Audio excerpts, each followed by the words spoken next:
Discover coping mechanisms. When you're building self-discipline, you're not just powering through unpleasant situations. You're not just choosing to take it all on the chin. You're also putting yourself in a situation to discover coping mechanisms. For example, if you are working out because you're trying to be more physically disciplined, you can figure out a way to read by listening to audiobooks. When you're running first in the morning, you can play mind games with yourself to keep you mentally alert. If you are at work going through what would otherwise be thoughtless and mindless tasks, you can gamify them so they are more engaging.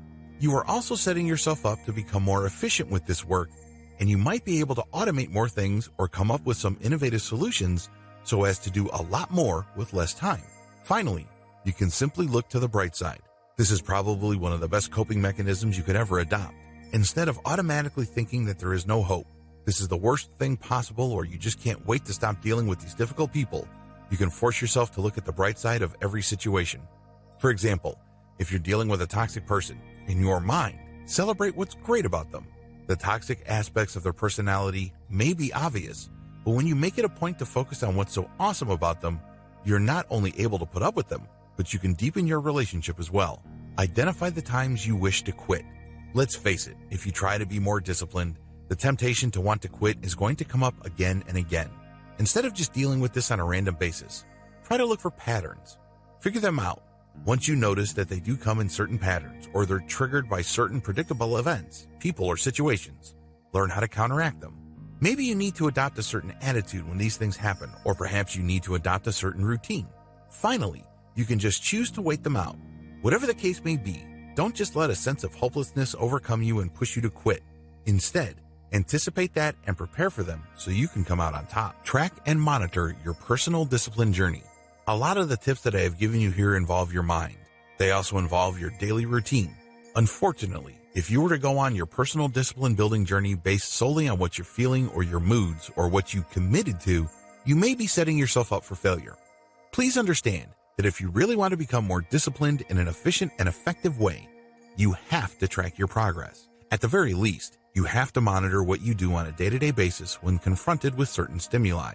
This enables you to connect the dots better. This enables you to detect patterns in a more efficient way, which can lead to better coping mechanisms and improved solutions. It's hard to stay on top of all that if you're just keeping it all in your head. Start a discipline journal. Get it all down in writing. This doesn't mean you have to write a novel like Dostoevsky. You don't have to do that. There's no need to overdo things. You can start low and slow, maybe just a few lines every day. Eventually, you will get so used to tracking your progress that you probably would write longer and longer entries. Don't think that you have to start with long entries. There's no need for such massive journal entries. As long as you get a clear idea when you look at your journal as to where you started, what you experienced, and how you can overcome your challenges, you're in a good spot. Scale up your entries in detail. The good news about keeping a journal is that it feels like you're engaged in a dialogue with yourself. This personal conversation gets deeper and more interesting over time. This is due primarily to the fact that you get used to writing a journal. Once this has become second nature to you, allow yourself to get more and more detailed over time. Eventually, once you have made this part of your routine, you can write really detailed journal entries that can help you achieve breakthroughs as far as your coping mechanisms go. Maybe you're hanging on to a very negative mindset. Perhaps you believe in uncertain limiting beliefs that actively get in the way of you improving your personal discipline. Build greater self-control using a system. In this video, I want to open your mind to the concept of system building. The problem with building discipline really boils down to consistency, constancy, and feedback. While keeping a journal can definitely go a long way in helping you monitor whatever solutions you have come up with over time, it's simply not going to be enough. While a journal can do a good job of helping you compare where you are from where you started as far as your self-discipline level is concerned, you need to be more proactive. You need to adopt a pattern of behavior as well as a pattern of thinking that pretty much sustains itself. Let's be honest here. If you're taking this training, at this point in time, you are really pumped up about getting more discipline. Maybe you have a clear understanding of the benefits of this trait. Perhaps you are trying to get yourself out of a difficult situation. The problem is once you start building self-discipline, it's very easy to lose track. It's very easy to just let your emotions get the better of you. Maybe your work shift changes. Perhaps your relationships go through some turbulence. Whatever the case may be, you get thrown off track. You may not be as passionate or as energized as before. Before you know it, your efforts at building self-control and discipline go down the tubes. In other words, your personal journey starts to look more and more like how people tackle diets. If you've ever gone on a diet, you should know exactly what I'm talking about. In the beginning, you're all excited to avoid certain types of foods. You stick to your meal plan. However, sooner or later, all sorts of details from your personal life kind of throw you off track. You start thinking that maybe I can cheat for one day, and that cheat day turns into a cheat week, which quickly turns into a cheat month, and before you know it, you're off your diet. The same applies to building self-discipline. You can't just play it by ear. This is why I suggest that you build a system. When you use a system, you tap into a personal mechanism that is more sustainable. Also, you tap into a way of doing things that can be broken up and diagnosed in modules. You don't have to either accept it wholesale or throw it away wholesale. You can break it up. You can mix and match and drop things that don't work for you.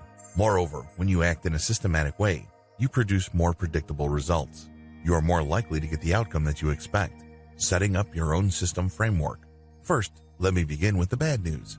The bad news is I cannot just cram my personal discipline building system down your throat. This doesn't work on a one-size-fits-all cookie-cutter basis. What may work for me may not necessarily work for you because we all have different sets of personal circumstances. After all, we all come from different backgrounds and we have different experiences. You have to account for all those differences. This is why I'm just going to suggest a framework and then you fill it in based on what's going on in your life as well as your experiences. First, you need to adopt a tracking system. This is your journal. Start out slow and low, but eventually stick to common daily parameters when doing your journal. Next, you have to adopt some sort of process. This is a multi-month plan. You have to hold yourself accountable by setting up targets. Say to yourself, now I eat 3,000 calories a day. Once a certain amount of months pass, I can get that down to 2,500 or 2,000, so on and so forth. Use such multi-month plans for discipline building in different areas of your life. Also make it a point to actively identify and seek discipline building opportunities every single day.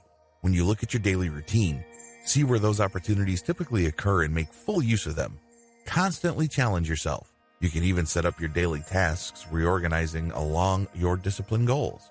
This is how you build a system that sustains itself and scales up results over time.